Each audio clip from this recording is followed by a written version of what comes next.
नमस्कार दोस्तों, मेरा नाम है अखिलेश मदेशिया और आप सभी का मेरे YouTube चैनल पे बहुत बहुत स्वागत है। आई होप सो कि आप लोग सब लोग बहुत ही अच्छे होंगे और अपनी लाइफ को एंजॉय कर रहे होंगे। तो आज जिस टॉपिक के बारे में बात करने वाले हैं वो है मनी लेसन।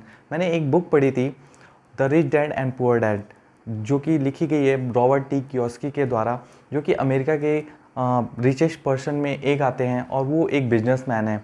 उन्होंने अपनी पूरी यात्रा, उन्होंने जो अपनी लाइफ में एक्वायर किया हुआ है, जो उन्होंने दिया है ज्ञान हमें, उसी का मैं आज 6 या 5 पॉइंट में आपको एक ओवरव्यू दूंगा, जिससे आप बहुत कुछ सीख सकते हैं और अपनी लाइफ में उस चीज़ को अप्लाई करके बहुत ही अच्छा एक वेल्थ गेन कर सकते हैं। तो चलिए शुरुआत करते हैं। पहला लेसन उसका इस बुक से मैंने जो निकाला है वो है, रॉबर्ट टी कियोस्की कहते हैं, put your money to work. जो भी आपका धन है, जो जैसे आप जॉब करते हैं या बिजनेस करते हैं, जो भी कुछ करते हैं, जो भी आप पैसे कमाते हैं, उस पैसे को आप सेविंग में ना लेके उसको एक इन्वेस्ट के रूप में इन्वेस्टमेंट करा दीजिए, जिससे वो पैसा जो है आपका आप ही के काम आके और वो मनी प्रोड्यूस कर सके और ज़्यादा मनी दे सके। जैसे कि अगर आप सेविंग में रखते हैं, सेविंग अकाउंट में रखते हैं, तो क्या होगा, 3 से 4% आपको मिलेगा, बट वो कहीं ना कहीं खर्च हो जाएगा और बाद में आपको प्रॉब्लम आएगा। बट अगर आप इस मनी को कहीं बिजनेस में लगा देते हैं या स्टॉक्स मार्केट में या शेयर मार्केट में लगा देते हैं या प्रॉपर्टी खरीद के आप उसको रिटेल करते हैं, आप बेचते हैं, खरीदते हैं, इससे आपका वेल्थ जो पैसा है वो बढ़ेगा। रॉबर्ट टी कियोस्की अपने दूसरे लेसन में बताते हैं, acquire asset, rich people acquire more asset while poor people accumulate the liabilities. क्या होता है एसेट और लायबिलिटीज़ में अंतर क्या होता है? जो रिच पीपल होते हैं वो अपना जो धन होता है वो एसेट में इन्वेस्ट करते हैं, जैसे कि बिजनेस में कोई लगा देते हैं पैसा, स्टॉक मार्केट में लगा देते हैं, शेयर मार्केट में लगा देते हैं, या उस पैसे को अपने रियल इस्टेट में लगा देते हैं। बट जो पुअर पीपल होते हैं वो क्या करते हैं, लायबिलिटीज़ को बढ़ाते हैं, जैसे कि उनको एक छोटे से घर में रह रहे हैं और उनको बहुत ही आलीशान चाहिए, बंगला चाहिए, ठीक है, बट उनको रिक्वायरमेंट नहीं है उस बंगले की, बट फिर भी वो पैसा वहाँ पे खर्च करेंगे, वो उनके लिए लायबिलिटीज़ हो जाती है, ठीक है। गाड़ी, एक 4 व्हीलर है उनके पास या एक 2 व्हीलर है, उनको उनका काम चल रहा है उस 4 व्हीलर से, उस 2 व्हीलर से, बट वो उस लायबिलिटीज़ को बढ़ा लेते हैं अपनी दूसरी न्यू कार खरीद के, ठीक है। जैसे कि फ़ोन उनका चल रहा है, उसी चीज़ से ज़रूरत है, सब काम उसी फ़ोन से हो रहा है, बट उनको आईफोन चाहिए या उससे दूसरा महंगा फ़ोन चाहिए, जो कि एक तरीके की लायबिलिटीज़ हैं जो कि हमें पे करनी पड़ती है। तो इसलिए आप इस पे ध्यान दीजिए कि हम अपने एसेट्स को बढ़ाएं, ना कि लायबिलिटीज़ को बढ़ाएं।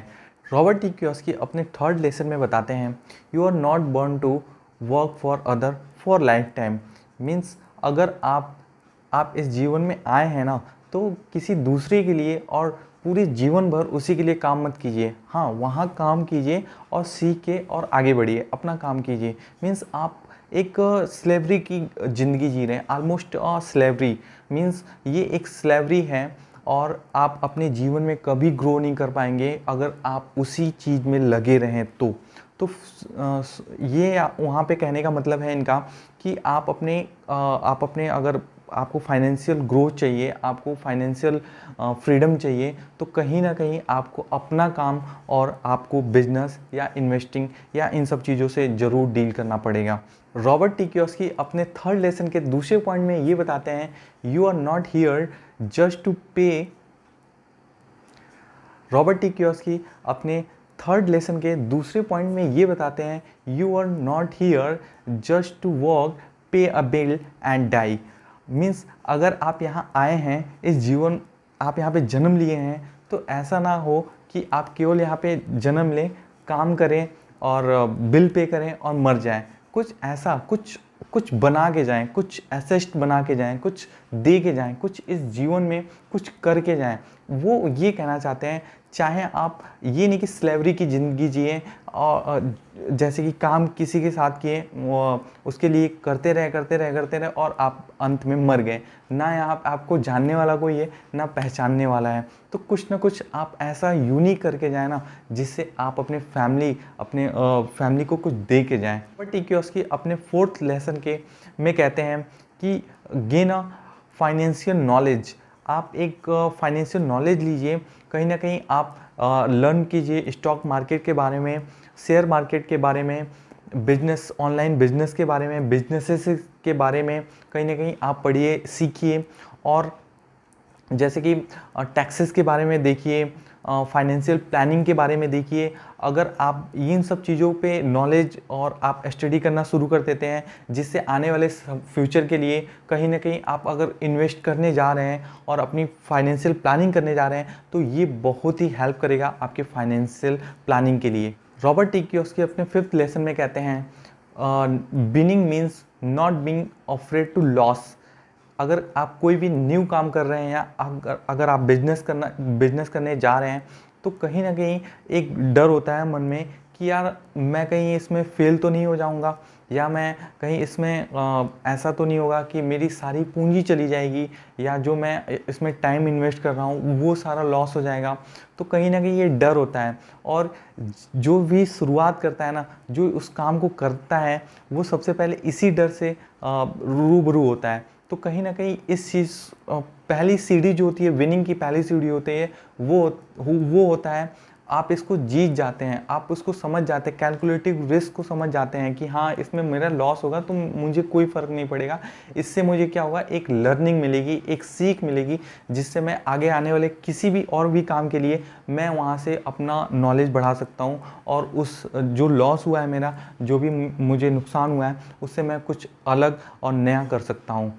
तो कभी भी हमको ये नहीं सोचना है कि मुझे कितना यहाँ से नुकसान हो रहा है। नुकसान इन द सेंस कि एक कैलकुलेटिव नुकसान होता है। अगर कोई भी आप बिजनेस करने जा रहे हैं या कोई भी आप नया काम करने जा रहे हैं, कहीं ना कहीं लॉस होगा, कहीं ना कहीं फेल्योर होंगे, तो उस लॉस को, उस फेल्योर को आप एक लर्निंग के रूप में ले सकते हैं, जहाँ से आप बहुत कुछ सीख सकते हैं, जिससे कि आपको आगे आने वाले कोई भी काम करने जा रहे हैं ना, तो वहाँ से आपको एक लर्निंग, एक पूरा मैप तैयार होगा कि हाँ मैंने पिछली में क्या गलतियाँ की थी और आगे वो गलतियाँ ना करूँ मैं। तो कहीं ना कहीं आपको सीखने का मौका मिलेगा। अगर जैसे कि बहुत लोग होते हैं ना जो कैलकुलेटिव, जो रिस्क नहीं लेना चाहते, जो सेफ मोड में खेलते हैं, जैसे कि 99% की हम बात करें तो सब लोग कहीं ना कहीं जॉब कर रहे हैं और वो सेफ मोड में रहना चाहते हैं। जैसे कि उनकी पूरी फैमिली, हम पूरा ख़ानदान जो है कहीं ना कहीं जॉब करता आ रहा है, चाहे गवर्नमेंट हो चाहे प्राइवेट हो, तो वो अपने बच्चों को क्या बताएंगे कि आप एक मोड में चलो, आप एक जॉब ही करो। और वो बच्चे अगर कैलकुलेटिव, अगर रिस्क नहीं लेना चाहते तो जॉब ही करेंगे, या कोई किसी का फैमिली बिजनेस है तो वो अपने एक ही ट्रैक पे आएगा, उसी फैमिली बिजनेस को आगे बढ़ाता रहेगा। बट वो आगे जो न्यू चीज़ें करनी है ना, वो नहीं कर पाता, वो रिस्क नहीं लेना चाहता, वो सेफ मोड में खेलता है। तो हमें क्रिएटिव बनना है, हमें यहाँ से उस चीज़ को लेके चलना है, बट एक रिस्क, कैलकुलेटिव रिस्क लेके अपने जीवन में और भी अच्छी चीज़ें करनी है, जिससे आप अपने जीवन को और भी ग्रो करा जाए। रॉबर्ट टी कियोसाकी अपने 6th लेसन में कहते हैं dream big and be ready to work hard. अगर सबसे पहले अगर कोई भी काम करना चाहते हैं ना, तो सबसे पहले आपकी सोच होनी चाहिए। आप बिग ड्रीम देखें, सपने देखें, मीन सपने वो नहीं केवल हवाई वाले, ऐसे रियलिस्टिक सपने देखें जो कि आप पूरा करना चाहते हो, जो अपने जीवन में पाना चाहते हैं। कहीं ना कहीं आपको बड़ा ड्रीम देखना पड़ेगा, तभी धीरे धीरे चीज़ें आगे बढ़ेंगी। मान लीजिए, और अगर आपने बड़े सपने देखे हैं ना, तो कहीं ना कहीं आपको उसके लिए उतना ही काम करना पड़ेगा, उतना ही सेक्रीफाइस करना पड़ेगा, उतना ही अपने फन से, अपने जीवन से निकालना पड़ेगा। कहीं ना कहीं आपको वर्क हार्ड करना पड़ेगा, तभी आपको वो चीज़ें मिलेंगी। ठीक है, तो कहीं ना कहीं आप छोटे सपने मत देखिए, आप बड़े सपने देखिए, तभी वो बड़ा हो पाएगा। और इस वीडियो को यहीं पे समाप्त करते हैं।